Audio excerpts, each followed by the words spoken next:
Hello दोस्तों, स्वागत है आप सबों का आपके अपने एलाइन जी के जीएस में। मैं हूं अमृत मिश्रा और आज हमारा बेल्ट्रॉन सेकेंड डे का क्लास है। फर्स्ट क्लास में मैंने आपको इंट्रोडक्शन ऑफ कंप्यूटर बताया था। अगर आपने वो क्लास नहीं देखा है तो पहले आप जाकर उस वीडियो को देख लें। उसके बाद आज हमारा सेकेंड डे में हम लोग इनपुट आउटपुट के बारे में पढ़ने वाले हैं। तो चलिए दोस्तों, टॉपिक को शुरू करते हैं। दोस्तों, फर्स्ट क्लास में मैंने आपको इंट्रोडक्शन के बारे में बहुत ही अच्छे तरीके से जानकारी दे दी थी। तो अगर आपने नहीं देखा है तो आप पहले इस वीडियो को देख लीजिए। वीडियो में सबसे शुरू में हम पहले कुछ क्वेश्चन कर लेते हैं जो पीछे वाले चैप्टर से रिलेटेड है।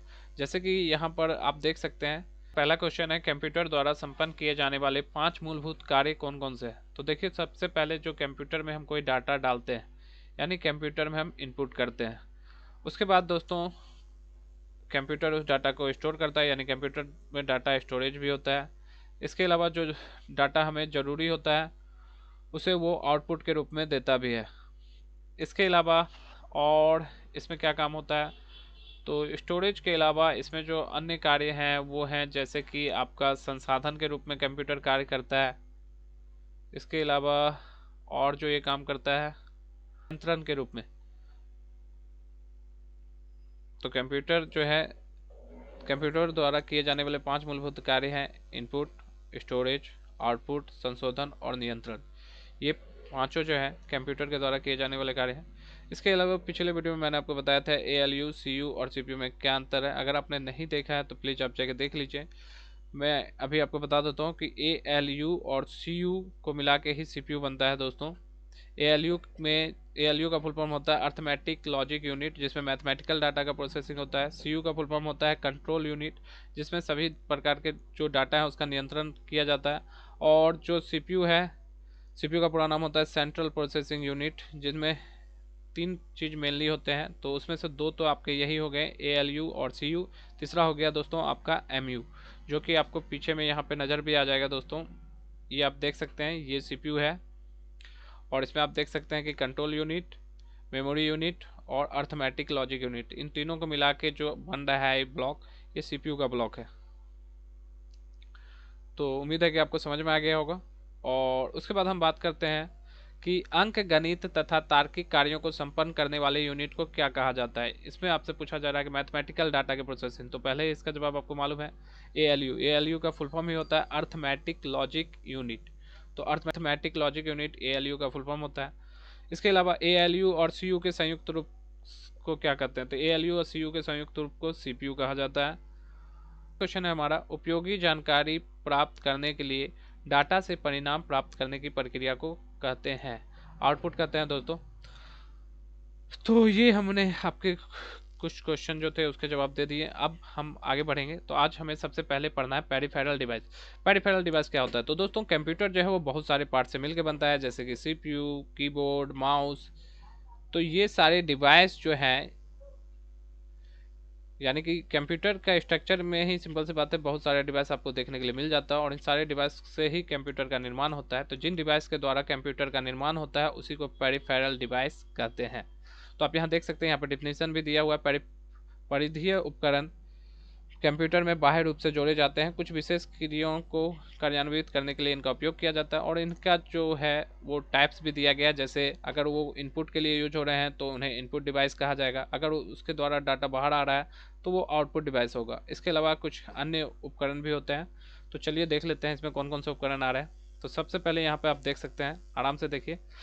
ये सबसे पहले जो टीवी जैसा आपको नज़र आ रहा है, ये है दोस्तों मॉनिटर, इसको मॉनिटर कहते हैं। इसके अलावा यहाँ पे आपको नज़र जो आ रहा है वो है कीबोर्ड। इसके अलावा इस साइड में जो आपको यहाँ छोटा सा इस तरीके से नज़र आ रहा है वो है माउस। और ये डिस्क ड्राइव है दोस्तों, जिसमें पहले के टाइम आप देखते होंगे CD वगैरह जो लगता है वो डिस्क ड्राइव में ही लगाया जाता है, तो ये डिस्क ड्राइव के लिए है। और ये जो पूरा है दोस्तों, इसके अंदर बहुत सारा पार्ट है और यही है हमारा CPU। तो ये कंप्यूटर के सभी जितने भी आपको नज़र आ रहे हैं ये सब परिधीय उपकरण हैं। इसके अलावा बात करें इनपुट डिवाइस, तो इनपुट डिवाइस को आपको समझा रहा हूँ मैं, देखिए इसे आप तोड़ दीजिए। तो इन का मतलब होता है दोस्तों में, अपुट का मतलब होता है दोस्तों रखना, या फिर आप कह सकते हैं डालना। तो जिस किसी भी डिवाइस के द्वारा, यानी कि डिवाइस मतलब कोई भी ऐसा डिवाइस जिसके द्वारा हम सिस्टम में डाटा को इंटर करवाते हैं।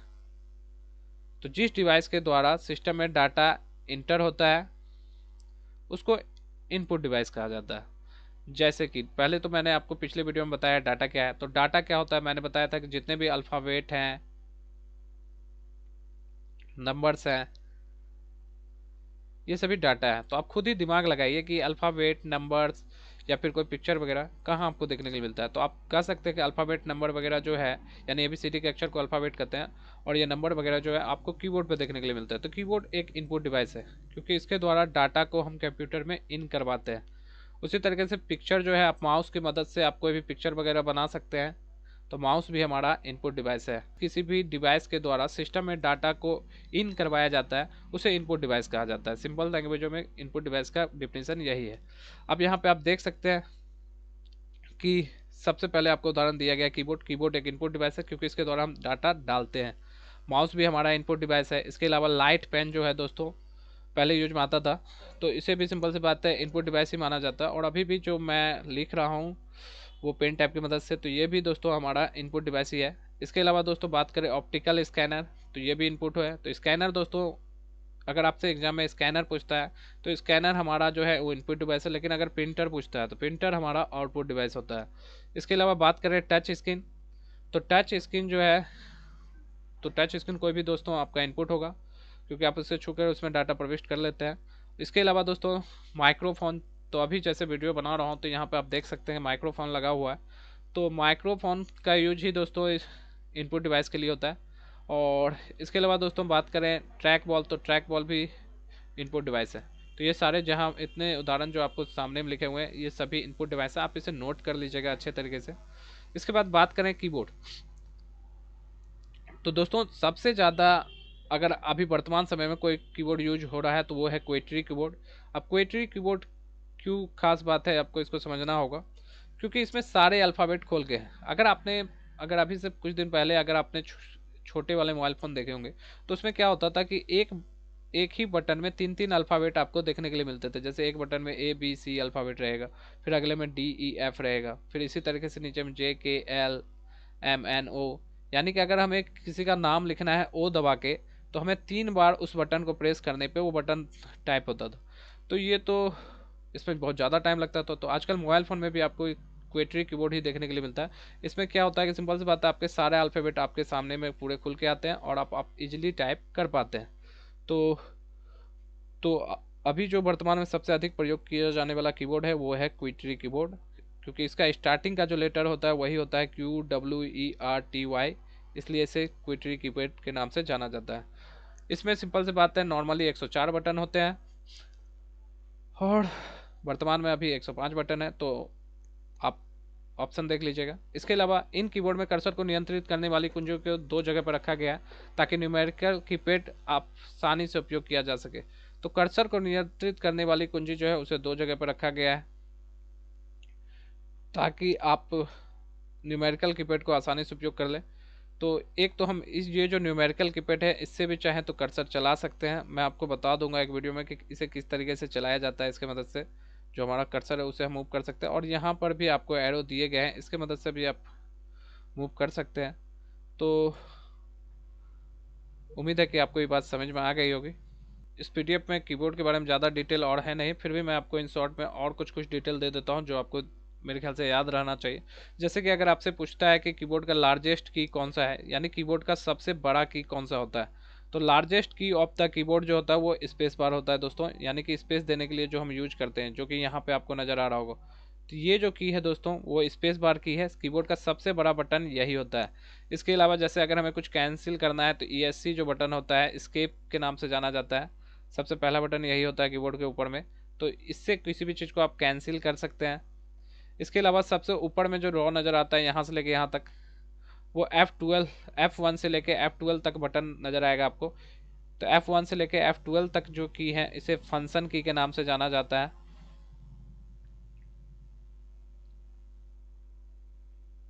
इसके अलावा इस साइड जो कीपैड है उसे न्यूमेरिक कीपैड के नाम से जाना जाता है,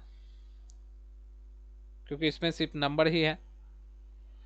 तो इसे न्यूमेरिक कीपैड के नाम से जाना जाता है। और इस साइड अल्फ़ाबेटिकल के साथ साथ नंबर भी मिलते हैं, इसलिए इस कीपैड को अल्फ़ा न्यूमेरिक कीपैड के नाम से जाना जाता है।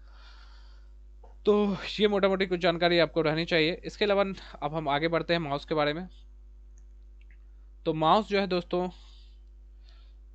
इससे आप, इसका मेन काम होता है कि आप किसी भी प्रोग्राम में कोई भी फंक्शन को सिलेक्ट करना चाहते हैं, या किसी चीज़ को मूव करना चाहते हैं, या कोई पिक्चर वगैरह ड्रॉ करना चाहते हैं, तो आप नॉर्मली माउस का यूज करते हैं। इसी की मदद से आप कोई डाटा को इंटर भी करवा पाते हैं, इजीली सारे काम कर सकते हैं। तो माउस भी हमारा एक इनपुट डिवाइस है। और वर्तमान में जो है, सिंपल सी बात है, माउस की बात करें तो बहुत प्रकार के माउस देखने के लिए मिलते हैं, जैसे कि आपका वाईफाई वाला माउस, तो वाईफाई कीबोर्ड के साथ वाईफाई माउस भी मिलता है आपका दोस्तों। इसके अलावा PS2 माउस जो पहले यूज में आता था, अब यूज में नहीं आता है, अब इसका यूज बहुत कम हो गया दोस्तों। अभी सबसे ज़्यादा जो यूज हो रहे हैं वो है USB टाइप के माउस। तो USB माउस वर्तमान में आपके सबसे ज़्यादा यूज हो रहे हैं। और इस पिक्चर में भी आपको जो दिखाया जा रहा है वो USB माउस ही है। अगर माउस में बटन की, तो माउस में मेनली जो बटन होता है दोस्तों, अगर माउस के स्ट्रक्चर पे बात करें तो यहाँ बीच में होता है ड्रैग। तो ड्रैग का यूज होता है पेज ऊपर नीचे करने के लिए। अगर आप पेज को ऊपर नीचे करना चाहते हैं, तो यानी कि पेज अप करना है या पेज डाउन करना है, तो आप बीच वाले बटन का यूज कीजिए। आप चाहें तो इसको बटन के रूप में भी यूज कर सकते हैं। तो पेज डाउन भी हो जाएगा इससे, और पेज अप भी हो जाएगा। इसके अलावा इसके जो साइड से दो बटन देखने के लिए मिलते हैं, तो एक बटन जो होता है वो लेफ्ट बटन है।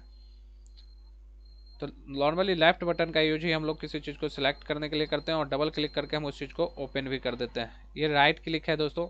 राइट क्लिक का ऑप्शन किसी और भी ज़्यादा ऑप्शन जब आपको चाहिए होता है किसी फंक्शन पे, तो हम राइट बटन का यूज करते हैं। अब हम आगे बढ़ते हैं। अगला चीज़ है हमारा लाइट पेन, जो कि आपको यहाँ पर इस बंदे के हाथ में नज़र आ रहा है। ये सेम माउस की तरह ही वर्क करता है। ये जो आपको यहाँ पर नज़र आ रहा है, इससे छू के आप कंप्यूटर को ऑपरेट कर पा रहे थे। तो इसका यूज पहले बहुत ज़्यादा होता था, अब इसका यूज नहीं होता है दोस्तों। तो इसके जगह पे अब आप ऐसे भी कंप्यूटर आ चुके हैं जो कि आप हाथ से भी छू के चला सकते हैं। तो लाइट पेन भी हमारा एक इनपुट डिवाइस है, बस आपको इतना ही याद रखना है। इसके अलावा बात करें ऑप्टिकल स्कैनर, तो इससे स्कैन किया जाता है डॉक्यूमेंट वगैरह को, तो इसके लिए इसका यूज होता है। तो यहाँ पे स्कैनर आपको दिखाई दे रहा है पिक्चर में। इसके अंदर में आप कोई भी डॉक्यूमेंट रखे उसको स्कैन कर सकते हैं। इसके अलावा दोस्तों, आप बार कोड रीडर देखते होंगे एग्जाम वगैरह में, या फिर मॉल वगैरह में अगर आप गए होंगे, मशीन के द्वारा आपके बार, जितने भी आप कोई भी कपड़ा वगैरह खरीदते हैं या कुछ भी शॉपिंग वगैरह करते हैं, तो उसमें सिंपल सी बात है, बार कोड के द्वारा आपके प्राइस को स्कैन किया जाता है। तो बार कोड रीडर भी एक प्रकार का आप कह सकते हैं कि स्कैनर ही है। इसके अलावा OCR जो है, ऑप्टिकल कैरेक्टर रिकग्निशन, तो ये भी दोस्तों, OCR भी जो है वो भी स्कैनर है। तो आप इन दोनों का नाम चाहें तो लिख लें। इसके अलावा हम आगे बात करें टच स्क्रीन, तो टच स्क्रीन दोस्तों अभी के टाइम में आप सबके पास जो मोबाइल फ़ोन है वो भी टच स्क्रीन ही होगा, जहाँ तक मैं सोच रहा हूँ। तो टच स्क्रीन मोबाइल फ़ोन दोस्तों, आप सब टच स्क्रीन मोबाइल से भली बात की वाकिफ़ होंगे। तो इसे छू के चलाया जा सकता है। तो पहले के टाइम में और अभी भी टच स्क्रीन मॉनिटर अवेलेबल है, जिसे आप छू के चला सकते हैं, या फिर लाइट पेन का उपयोग करके भी चलाया जा सकता है। इसके अलावा दोस्तों बात करें माइक्रोफोन, तो माइक्रोफोन जो है कंप्यूटर में ध्वनि को इनपुट कराने के लिए होता है। जैसे अगर मैं अभी वीडियो बना रहा हूँ और इस वीडियो में अगर दोस्तों साउंड ही ना आए, तो फिर तो सिंपल सी बात है, पूरा वीडियो ही बर्बाद हो जाएगा। तो ये साउंड आपको जो आ रहा होगा अभी, तो वो सिंपल सी बात है हमारे माइक्रोफोन की वजह से। अब माइक्रोफोन अलग अलग टाइप्स के देखने के लिए मिलते हैं, जैसे कि एक डेस्कटॉप माइक्रोफोन हो गया। तो ये डेस्कटॉप माइक्रोफोन है जो कि यहाँ पे रखा हुआ है। इसके अलावा दोस्तों हाथ वाला माइक्रोफोन, जो कि आप अक्सर देखते होंगे कि सिंगिंग वगैरह अगर कोई बंदा कर रहा है, तो वो सिंपल सी बात है इस माइक का यूज करता है। इसके अलावा दोस्तों बात करें ट्रैक बॉल, तो ट्रैक बॉल जो है एक प्रकार का माउस के जैसा ही ये शेप है, और इसमें ये बीच में बॉल टाइप का आकार है। इसी बॉल को अगर आप इधर उधर घुमाइएगा तो ये माउस की तरह ही वर्क करेगा। ठीक है, तो पॉइंटर चलाने के लिए ये जो बॉल है इसे मूव किया जाता है। तो ट्रैक बॉल भी हमारा एक प्रकार का इनपुट डिवाइस है। इसके अलावा बात करें आउटपुट उपकरण, तो आउटपुट उपकरण में दोस्तों इनपुट तो आपको मैंने क्लियर कर दिया। आउटपुट का मतलब क्या होता है, तो देखिए आउट का मतलब होता है बाहर, पुट का मतलब होता है रखना। तो जिस डिवाइस के द्वारा हम सिस्टम से डाटा को बाहर रखते हैं या बाहर लाते हैं, वो सिंपल सी बात है, वो हमारा आउटपुट डिवाइस कहलाता है। जैसे कि हमने डाटा टाइप किया, तो मान लीजिए हमने डाटा कीबोर्ड के माध्यम से टाइप किया और ये डाटा गया पहले सीपीयू में। तो कीबोर्ड से नॉर्मली हम कोई भी डाटा टाइप करते हैं तो पहले जाता है सीपीयू में। सीपीयू में जोड़ घटा गुणा भाग प्रोसेसिंग होने के बाद वो डाटा शो करता है मॉनिटर पे। यानी यहाँ मेन जो डाटा आया वो सीपीयू में, और सीपीयू से ही डाटा निकल के कहाँ गया, बाहर मॉनिटर पे। तो मॉनिटर जो है हमारा वो आउटपुट डिवाइस होता है। या फिर आपने कुछ डॉक्यूमेंट टाइप किया और उसका प्रिंट निकाला, तो सीपीयू से एक बार प्रिंटर में भी लगा रहता है और यूएसबी के थ्रू।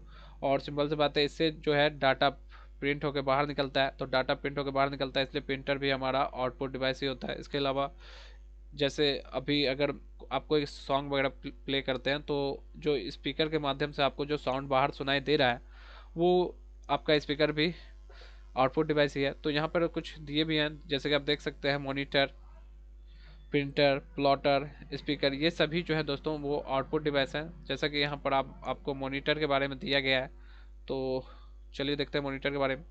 तो मॉनिटर एक आउटपुट डिवाइस है, जैसा कि मैंने आपको बता दिया, तो आप इस बात को दिमाग में रखें। अब मॉनिटर मूलतः दो प्रकार के होते हैं।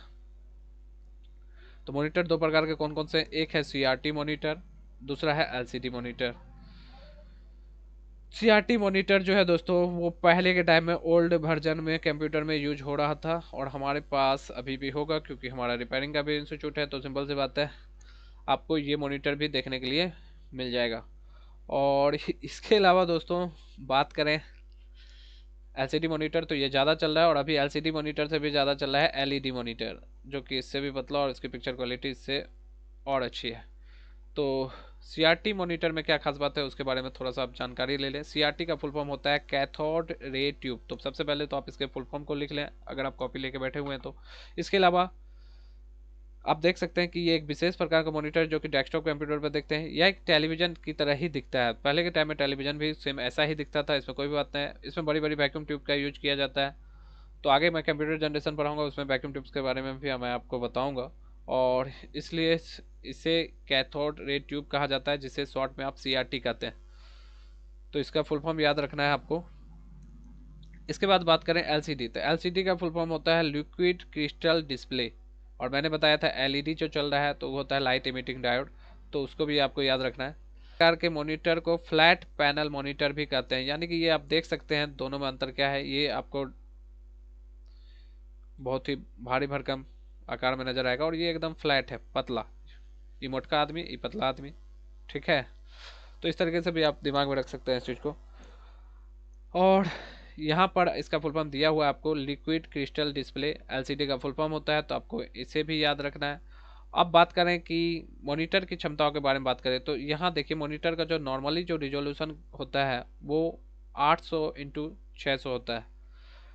तो उच्च कोटि के मॉनिटर में 1024x768 होते हैं, और उससे भी अच्छा आपका मॉनिटर होगा तो 1280x1024 पिक्सल भी हो सकता है। लेकिन अगर सबसे जो लो रिजोल्यूशन पे बात करें तो वो 800x600 होता है। अगर मैं अभी आपको दिखाना भी चाहूँ तो मैं एक वीडियो में आपको रिजोल्यूशन पे स्पेशली क्लियर कर दूंगा कि रिजोल्यूशन किस तरीके से सेट किया जाता है। बहुत आसान होता है। आप अपने कंप्यूटर में राइट क्लिक कीजिएगा, वहाँ पे आपको ऑप्शन मिल जाएंगे नीचे में। तो रिजोल्यूशन का मतलब आप ऐसे समझिए कि ये जो स्क्रीन है, स्क्रीन के साइज को अरेंज किया जाता है। अब बात करते हैं प्रिंटर की। तो प्रिंटर दोस्तों आपने प्रिंटर तो देखा ही होगा, इससे आप या तो कलर प्रिंट कर रहे होंगे या फिर ब्लैक एंड व्हाइट प्रिंट कर रहे होंगे, नॉर्मली यही काम है। और आजकल प्रिंटर के साथ स्कैनर भी अटैच आ रहा है। तो स्कैनर दोस्तों इनपुट डिवाइस है, लेकिन प्रिंटर जो है हमारा वो आउटपुट डिवाइस है। इस पर हम किसी भी दस्तावेज को फोटो कॉपी कर सकते हैं, उसका प्रिंट निकाल सकते हैं। तो प्रिंटर का काम ही होता है। तो यहाँ पर देखिए, जैसे कि सबसे पहला जो यहाँ पे प्रिंटर के टाइप दिए गए हैं, तो उसमें सबसे पहला टाइप है लेजर प्रिंटर, उसके बाद है दूसरा इंकजेट प्रिंटर, तीसरा जो है वो हमारा है डॉट मैट्रिक्स प्रिंटर, उसके बाद है दोस्तों लाइन प्रिंटर। तो ये चार प्रकार के प्रिंटर आपको देखने के लिए मिलते हैं। इसके अलावा दोस्तों तो चलिए पहले हम इन चारों प्रकार को देख लेते हैं। सबसे पहले बात करें कि सबसे बढ़िया जो प्रिंटर यहाँ पे स्टार्टिंग में है, तो लेजर प्रिंटर जो है वो उच्च गुणवत्ता का प्रिंट प्रदान करता है, यानी हाई क्वालिटी का प्रिंट आप इससे निकाल सकते हैं। इसको चलाना बहुत ही आसान होता है, इसमें आवाज़ ज़्यादा नहीं होता है दोस्तों। और आपने इस प्रिंटर को देख भी रखा होगा, अगर आप कचहरी वगैरह में गए होंगे, हमारे पास बगल में ही कचहरी है, कचहरी में जाके देखिए, वहाँ पर आपको इस तरीके का प्रिंटर बड़ा बड़ा नज़र आ जाएगा। लोग लेजर प्रिंटर बहुत रखते हैं, ठीक है। और इसमें फ़ोटो कॉपी बहुत ही आसानी से होता है, ठीक है। तो 200 मोनोक्रोम पेज, 1 मिनट में 200 पेज निकालने की क्षमता है इसकी, और 100 रंगीन पेज भी प्रिंट कर सकता है। तो लेजर प्रिंटर काफ़ी यूज होता है। इसके अलावा बात करें इंकजेट प्रिंटर, तो इंकजेट प्रिंटर में दोस्तों नोजल का उपयोग होता है, यानी प्रिंटिंग के लिए इसमें नोजल सेट किए जाते हैं। तो आप याद रखिएगा इस बात को कि इंकजेट प्रिंटर में प्रिंटिंग के लिए नोजल का यूज होता है। इसमें स्याही छिड़क कर छवि का निर्माण किया जाता है, और इसकी जो क्वालिटी है आप उसकी तुलना में उतना बेहतर नहीं मिलेगी, यानी कि लेजर प्रिंटर की तुलना में इसकी क्वालिटी उतनी बेहतर नहीं होती है, लेकिन आमतौर पे काम चलाऊ होता है दोस्तों, तो इसका भी यूज किया जाता है। तो आमतौर पे आप कह सकते हैं कि इंकजेट प्रिंटर डॉट मैट्रिक्स और लेजर प्रिंटर के बीच का है एक विकल्प, यानी मीडियम बजट वालों के लिए ठीक ठाक प्रिंटर है। इसके अलावा लेजर प्रिंटर की तरह इंकजेट प्रिंटर भी शांत और सुविधाजनक है, इसमें भी ज़्यादा शोरगुल नहीं होता है, लेकिन इसकी गति बहुत तेज नहीं होता है, ये थोड़ा सा धीरे होता है। और inkjet printer dot matrix printer की तुलना में हल्का महंगा होता है, लेकिन लेजर प्रिंटर की तुलना में बहुत ही सस्ता होता है। अब डॉट मैट्रिक्स प्रिंटर जो आपको यहाँ नज़र आ रहा है इस पिक्चर में, ये दोस्तों आपका डॉट मैट्रिक्स प्रिंटर है। एक समय पे ये प्रिंटर बहुत ही ज़्यादा फेमस था, इसमें कोई डाउट नहीं है, लेकिन अब ये प्रिंटर उतना चलन में नहीं है। तो डॉट मैट्रिक्स प्रिंटर में रिबन्स के माध्यम से प्रिंटिंग का काम हो रहा था, और ये भी सिंपल सी बात है, टेक्स्ट का निर्माण करता था रिबन के माध्यम से ही, इसी कारण से इसका नाम डॉट मैट्रिक्स प्रिंटर है। कैरेक्टर इसमें जो है दोस्तों, इसकी गति जो है कैरेक्टर्स प्रति सेकेंड, यानी कि सीपीए में मापी जाती है। तो डॉट मैट्रिक्स प्रिंटर की जो गति है वो सीपीए में मापी जाती है, इस बात को आप नोट कर लें।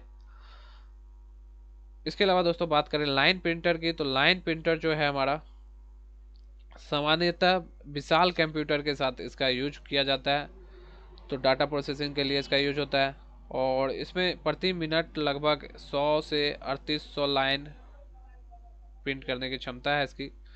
तो आप समझ सकते हैं कितना विशाल यूज में इसका यूज होता होगा। तो कोई भी इंडस्ट्रियल एरिया में नॉर्मली जो इसका यूज होता है, जहाँ पे पेपर वगैरह का काम होता है, वहाँ पे भी इस तरीके के लाइन प्रिंटर का यूज किया जाता है, क्योंकि इसमें बहुत ज़्यादा लाइन की प्रिंटिंग करने की सुविधा है। तो इसकी कीमत आम आदमी जल्दी से नहीं खरीदते हैं, क्योंकि इसकी कीमत लाखों में होती है। अब बात करें प्लॉटर के बारे में, तो चलिए प्लॉटर भी देख लेते हैं।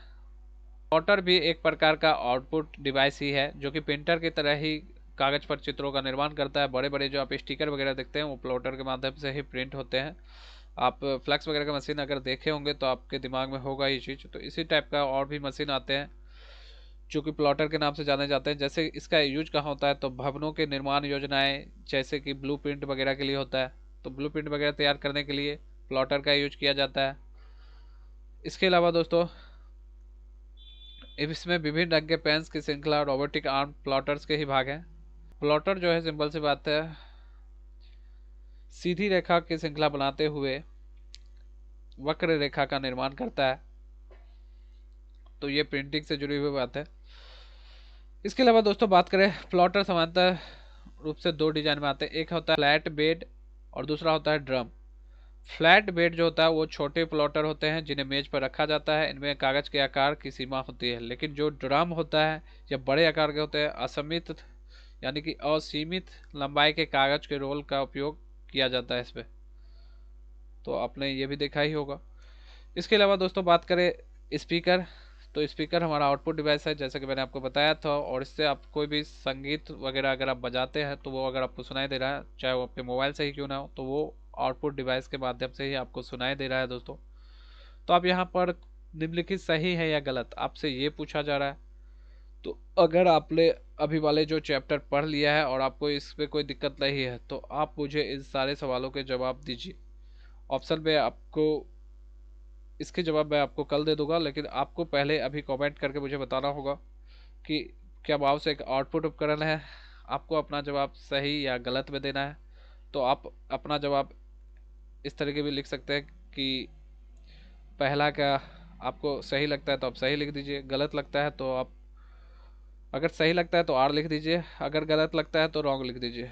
अब माउस एक आउटपुट उपकरण है या इनपुट उपकरण है, ये तो आपको अभी पहले बताया है। इसके अलावा OCR का जो फुल फॉर्म है, तो OCR का क्या फुल फॉर्म है वो मैंने आपको अभी थोड़ी देर पहले बताया था, ऑप्टिकल करंट रीडर या कुछ और। तो आप इस सारे क्वेश्चन के जवाब मुझे दीजिए। LCD मॉनिटर का उपयोग नोटबुक कंप्यूटर में किया जाता है। डॉट मैट्रिक्स प्रिंटर की गति कैरेक्टर्स प्रति सेकंड CPA में मापी जाती है या नहीं? हाँ या नहीं, यानी कि सही या गलत में आपको जवाब देना है। उच्च गुणवत्ता के चित्रों और छवियों का निर्माण करने के लिए प्लॉटर का उपयोग किया जाता है, जैसे भवनों के निर्माण की योजना या यांत्रिक वस्तुओं की रूपरेखा तैयार करने में। तो प्लॉटर का यूज होता है या नहीं, अभी तुरंत ही मैंने आपको प्लॉटर के बारे में बताया है दोस्तों। तो ये 5 क्वेश्चन है, आपको इन 5 क्वेश्चनों का जवाब देना है। कल मैं इन 5 क्वेश्चनों का जवाब आपको दे दूंगा। तो मिलते हैं अपने नेक्स्ट वीडियो में, तब तक के लिए जय हिंद।